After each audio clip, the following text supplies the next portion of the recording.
наступлением летнего периода на дорогах самого крупного мегаполиса страны увеличилось количество пользователей микромобильного транспорта. Некоторые водители мопедов и самокатов, не зная элементарных правил дорожного движения, не имея необходимых базовых знаний и навыков вождения, выехали на дороги общего пользования, что, к слову, негативно сказалось на состоянии аварийности в целом. С начала года с участием мопедов и самокатов в Алматы произошло 463 ДТП, в результате чего 500 человек травмированы, 7 погибли. В 68 случаях двухколесным транспортом управляли дети.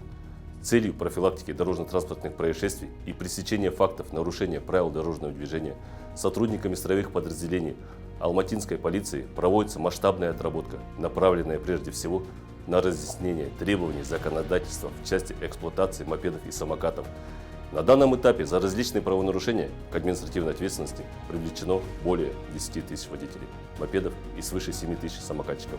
384 мопеда водворены на спецстоянку.